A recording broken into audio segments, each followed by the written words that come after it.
Megan, you went to, I know you went to Chelmsford High and went on to West Point. Why'd you want to go there? I know your dad was in the Marines. Was there like a history of service, or what attracted you about the Army? I think that definitely my dad's service influenced me. I know he was very proud, as most Marines are, of his own service. So he kind of just told us all growing up, stories of what that was like, being a young kid, being a 23-year-old college graduate, and just having that amount of responsibility, being a young platoon leader. And he kind of just described the experience and that there was really nothing like it. So I think that's what influenced myself, as well as my younger sister and younger brother, to kind of follow in his footsteps with military service. Now, Katie's gone into the Marines too, is that right? Yes, she is a lieutenant stationed at Camp Pendleton in California. And which brother is in? Daniel. He's youngest. at West Point too. He's at West Point. He's a freshman, I believe.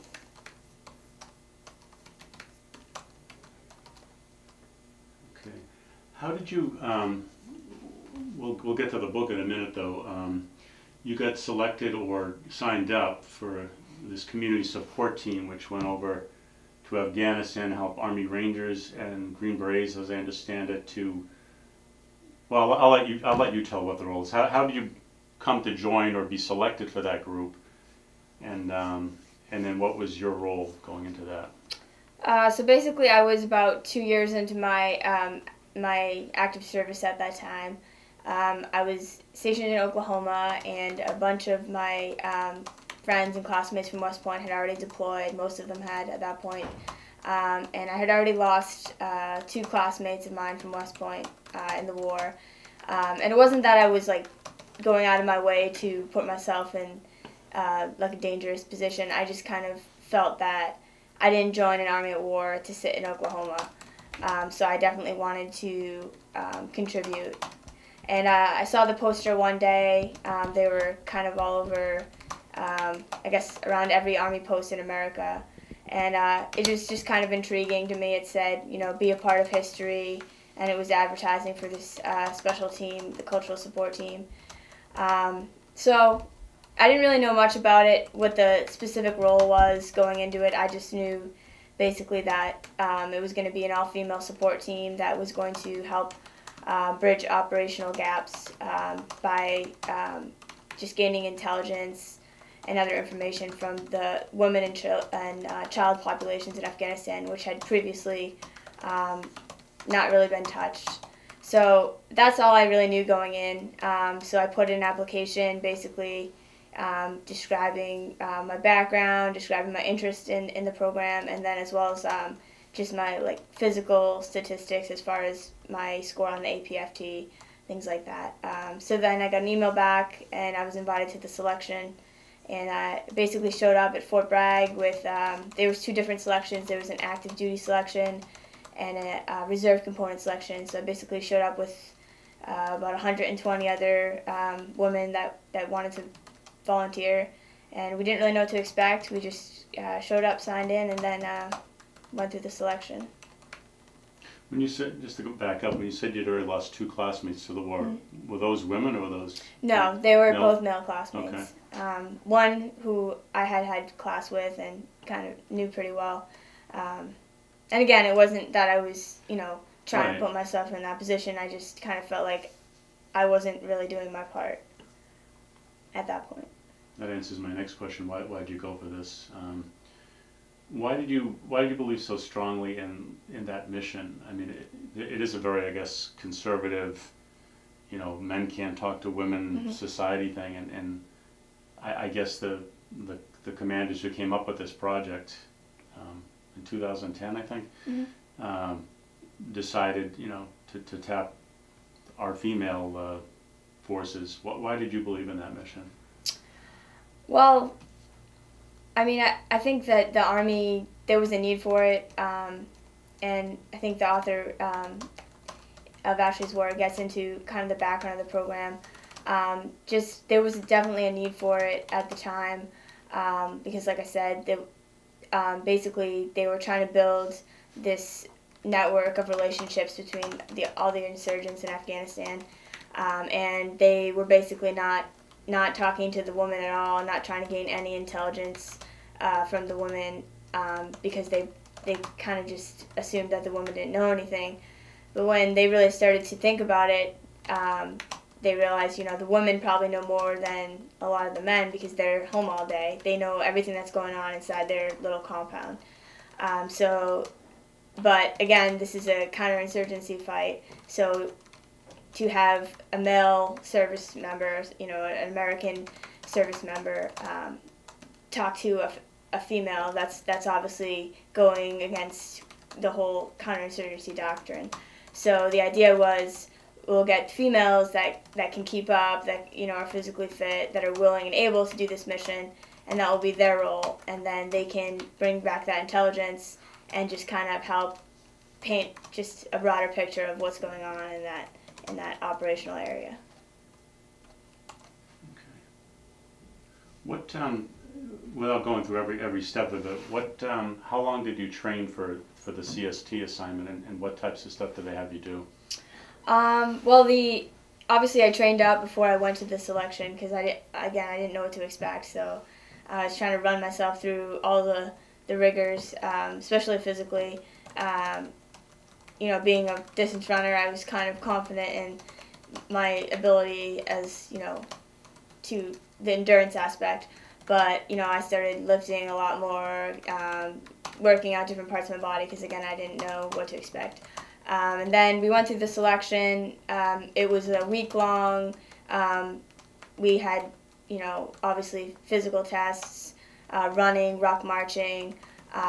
We also had to do team events where we were presented with a problem and we had to work together, obstacle courses, things like that.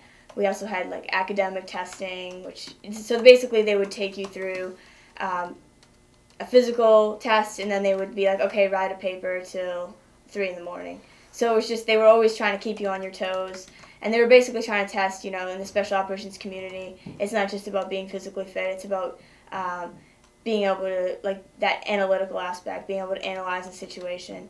So that's what they were trying to test, your ability to go from one thing to another thing seamlessly.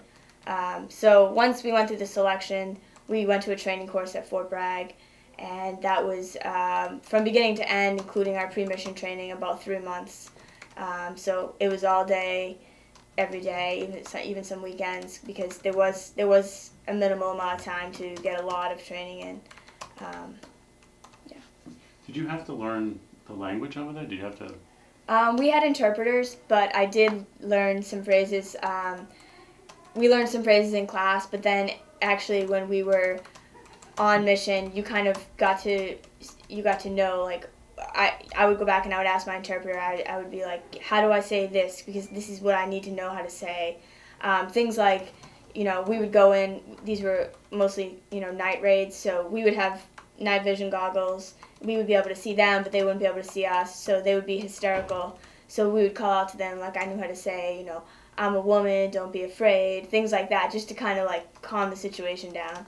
And then after that, just different phrases for searching, hand me the baby, unwrap the baby, things like that.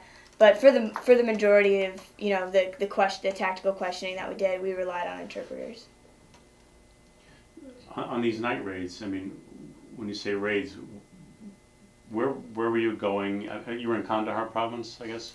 I was for most of my deployment in Canada. Well, yeah. Initially, I guess you were. Were you stationed in Afghanistan initially? I was further north. I don't know, the unit up there. I don't know if I could. The unit up there is kind of we're not supposed to. But no, so I don't know. Don't give away any secrets that you're not supposed to give away. Yeah, so I was in northern Afghanistan, so I don't know if I can. Okay, that's fine. But on these night raids, what was happening on the night raids? We think of a raid in the city as police are raiding something for drugs. Mm-hmm. What did a night raid entail? We were looking for a specific person, so we were trying to just find that person. A particular insurgent that you guys were supposed to find. So we would go into the house looking for that specific person. Okay. And my understanding is you were part of the second team that actually... I was there was an internal team that was sent over, but we were the first volunteer team that went through the selection process and deployed. So we were the first kind of from all across the Army, not just internal to the forces they already had at Fort Bragg. Okay. What did, your dad and mom obviously were proud your dad was a Marine and all that, but I'm thinking as a parent, I couldn't imagine one of my kids going over and doing what you did. Were they more scared or proud, or was there an element of clearly you were in some level of danger over there. Yeah. Any service person is. Mm-hmm. Right. They were pretty supportive. I'm sure while I was there, my siblings have told me that they were scared for me while I was there, but they were supportive. When I initially told my dad that I was trying out for it, he was very supportive, and then when I actually made the team, they obviously, I think they were scared, they were nervous about it, but they never once said, I don't think you should do this. They fully supported it because they knew that was something I wanted to do.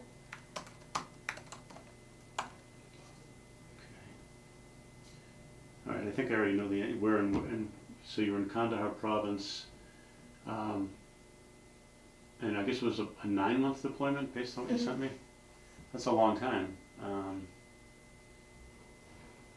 What was a typical day like? Were there some days that were just down days, or were you guys constantly on the go, or?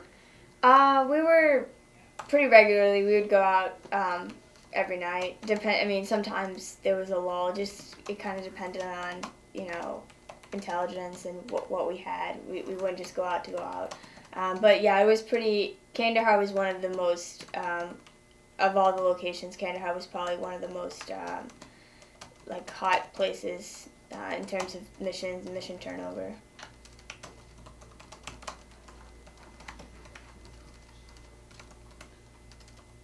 Was it mostly at night you would go out, and if so, why not during the day? Would that just put you in too much danger, or? It was at night. They were, the people we were looking for we could probably, pinpoint them in one place. Where in the day they were moving around a lot, doing whatever they did. But yeah, so we would try to get them when they were stationary.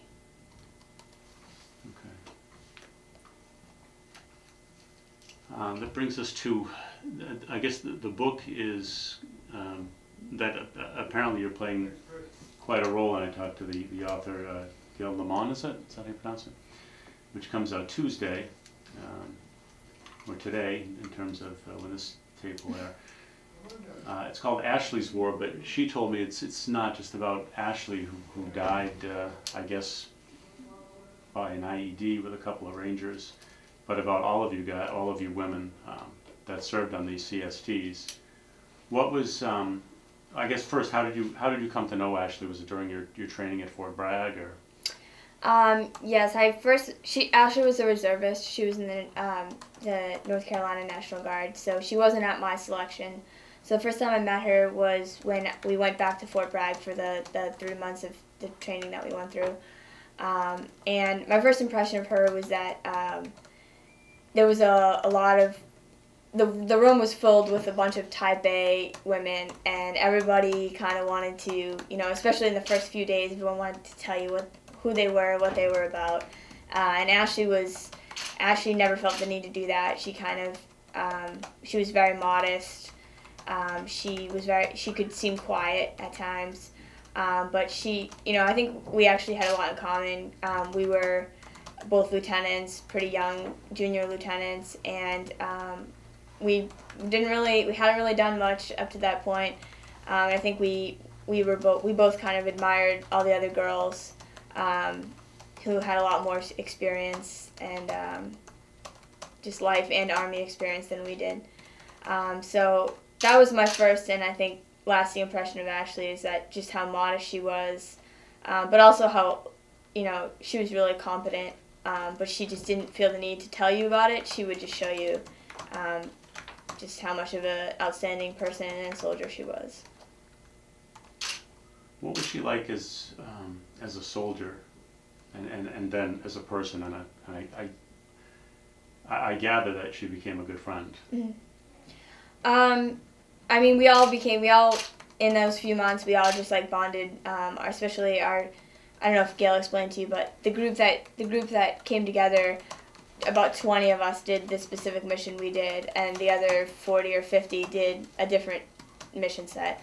So our group was a lot smaller, and our group was, everyone was very different, but we were just we bonded really well.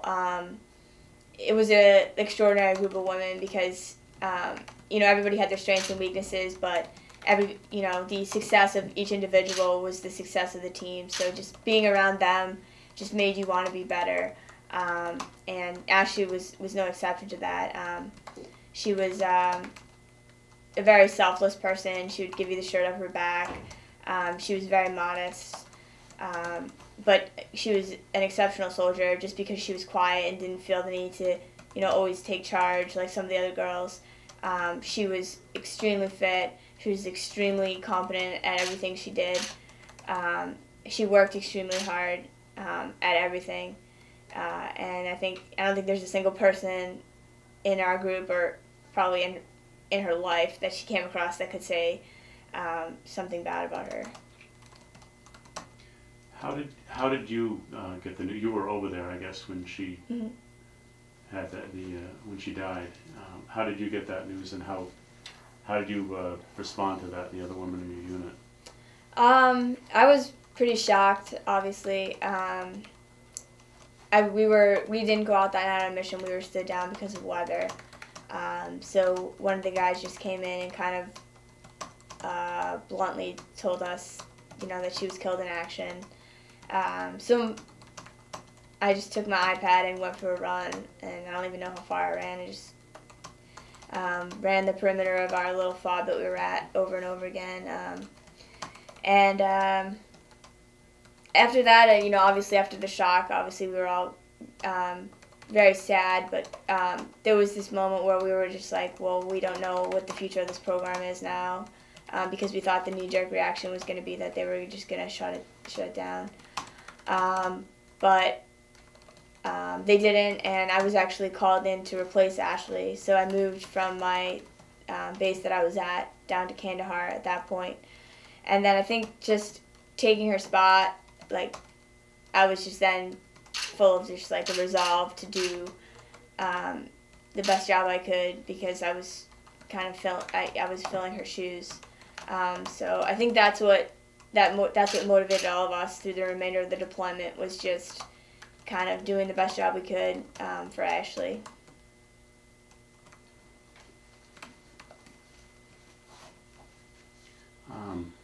Might be a stupid question, but were you scared at all over there? I mean, obviously you wanted to serve Mm-hmm. your country, but was there any level of fear? I mean, especially, I guess, after what happened to your friend. Mm-hmm. I was definitely scared. I think any soldier who says they're not scared is lying to you. I mean, even the most veteran soldier, they're at some level they're afraid. But I think that, my biggest fear was that I was going to do something I was going to miss something on a mission, or I was going to somehow not do my job to the best of my ability. That would somehow, endanger my teammates.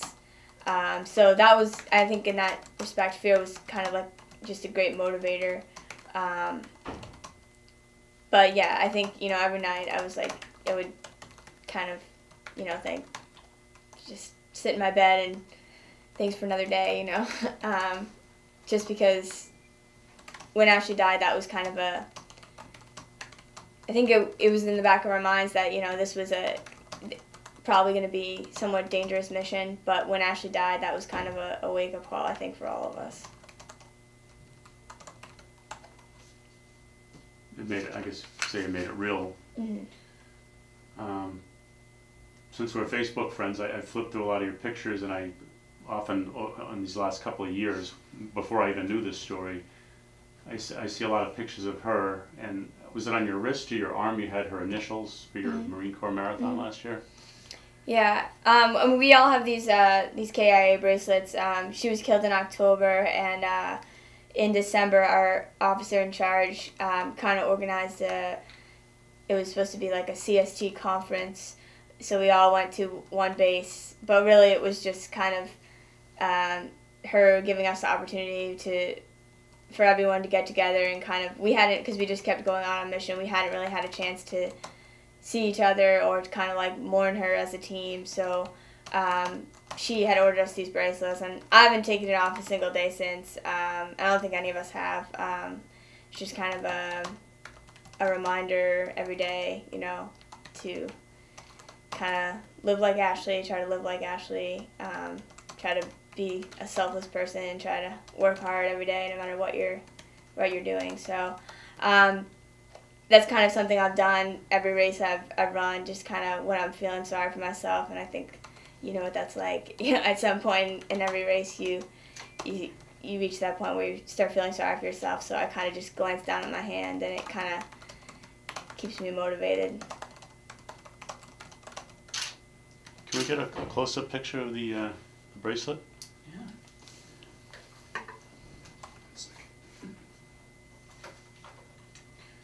To your knowledge, have any other, I'm guessing that this project is continuing, the CST? The cultural support team, I don't know the exact date that it was stood down, but it no longer, there were 6 rotations after us, but it no longer exists.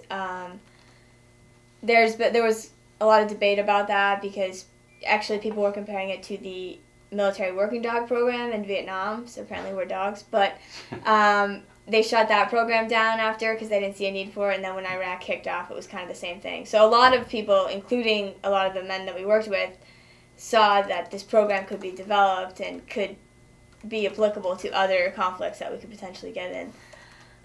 But for funding or whatever reasons, the program is no longer in existence.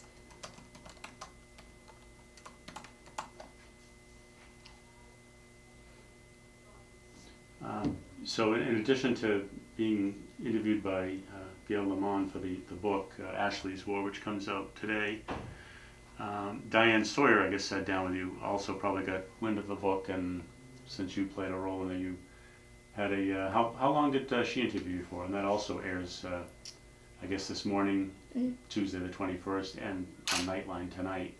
How long, and was that in New York? Did you go for that? Or? She spoke with me and another CST that was on my team. She interviewed us for probably 15 or 20 minutes. She also spoke to the author, Gail Lamont, and Ashley's mother, Debbie White, but they were also there.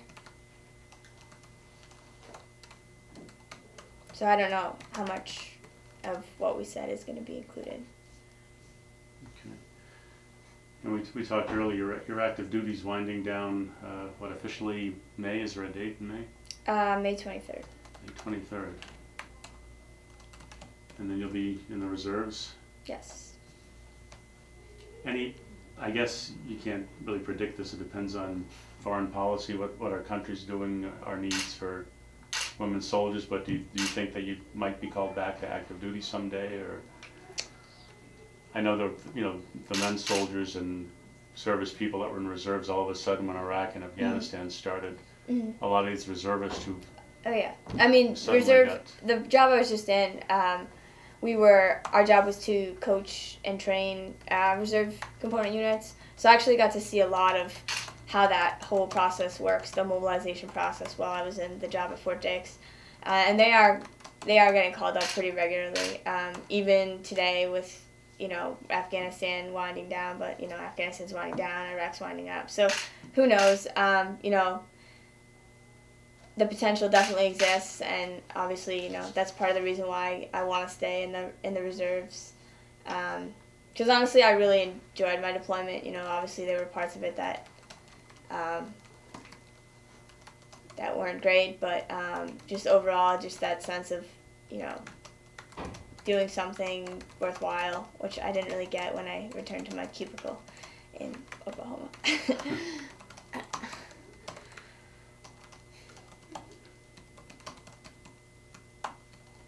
Was that Fort Lawton? No, Fort Sill. Fort Sill, yeah. It's in Lawton. That's right. Yeah, okay, yeah. that's right. I got it. I knew it. There was a reason for that.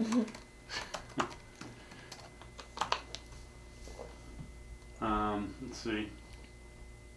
Well, this goes back a ways for both of us, but this is a running question, but it's deeper than that. And I just want to make sure I'm historically accurate here, because this will be in one of my books someday. But I remember watching you win Eastern Mass Division I state title in 4 inches of snow at Franklin Park. Was that the fall of your senior year when you won states? I won it junior and senior year. I think senior year was the snowy year. Yeah, and then you guys end up third at all states. Yes. Okay. So the better all state finish was my junior year. I think at my senior year we didn't finish as high. Okay, yeah, that's right, because Alyssa wasn't on the team, and I drove because Jack Fletcher didn't order a bus. And, oh yeah, I think I was in your car. Me and we were Marley's probably mom singing drove, and yeah. driving you crazy. Yeah, you did. But it was well worth it. So anyway, back to the Franklin Park.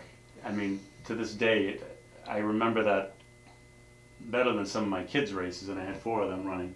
But you're running through 4 inches of snow, in shorts, I think, barefoot inside your running shoes, and you're screaming at the finish line. But I don't know if you ran a personal best that day.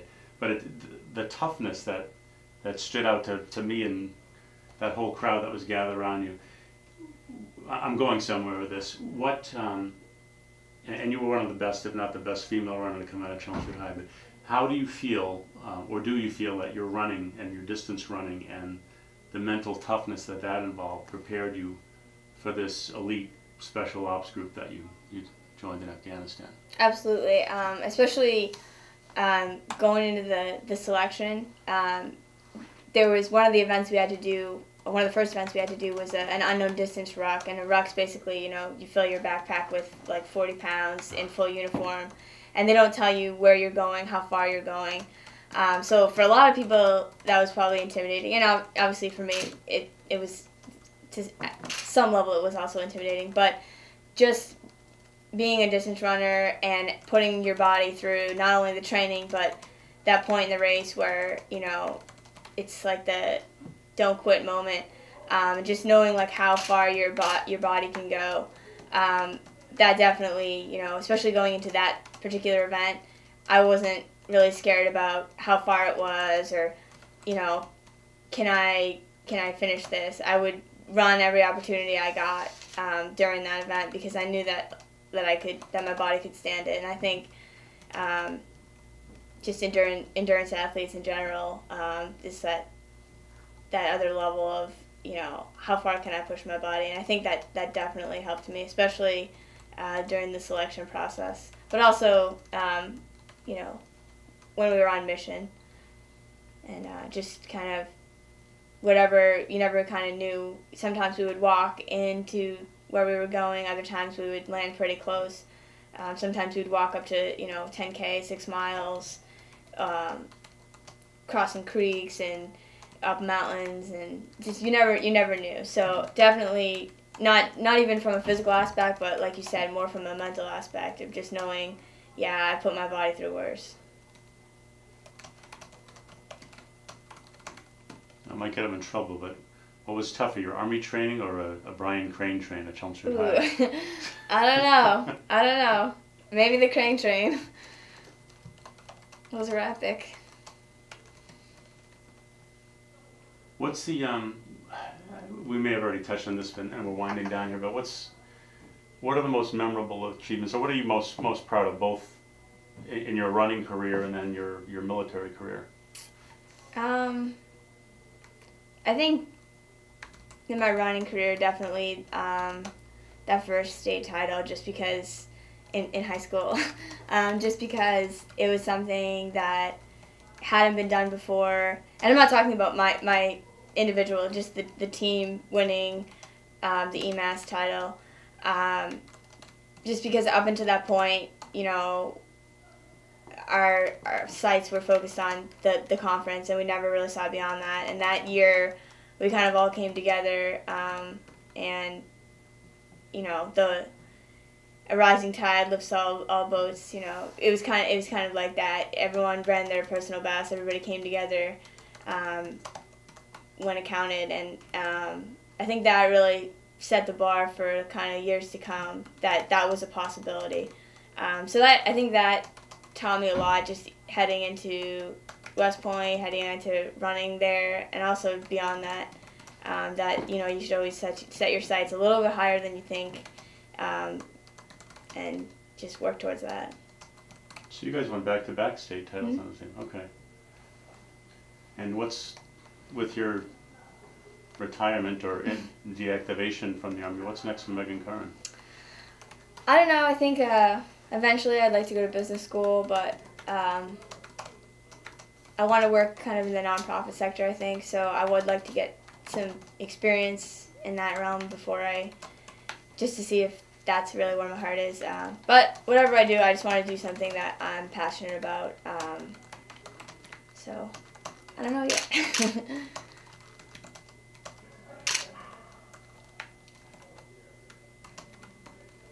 You'll probably keep running along the way. Mm-hmm. Yeah, I got a marathon in October. It's the International Military Marathon, so I'm representing the U.S. So. Where's that being held? It's in Korea. Wow. So I gotta get in shape because I'm definitely out of shape. This in South Korea? Yeah. Had to ask. And what was it like winning the Marine Marathon? That's a pretty stellar. Thank you. It was a great feeling. I wasn't fully expecting to run. I was kind of asked a couple weeks prior by the colonel that I had known. I've done a couple all Army events, which is they have these events where each branch of service has a team. So we'll compete against the Navy, the Air Force, Marines, Coast Guard, and they have cross country. And one of the events is the marathon. So 2 weeks before, I saw him at the Army 10-miler, and I ran a pretty decent time, and he came up to me. He knew me from previous events, and he was basically like, hey, want to run a marathon in a couple weeks? And it was actually a great, it all came together because I had always wanted to run a marathon, and I was kind of, starting to train for one, but I just really never made the time, had the cojones to actually, put in the work, or I was always just nervous that I wasn't going to be in the best shape, but this was perfect. So he was like, can you run a marathon? And then, it was obviously for the Army team, so I was like, sure, I'll do it. So, I wasn't fully prepared. I think about mile 23, I was definitely hurting. But, again, I was running for Army, so what was I going to do? I wasn't going to, drop out so. You ever think about running Boston? I was actually going to run this year, but then... I qualified after it was already closed, so hopefully I'll be good for next year. Because I think my time falls in the qualifying window. So. All right, Meghan, thanks a lot for coming in. We'll program our DVRs for tonight. Okay. Thank you.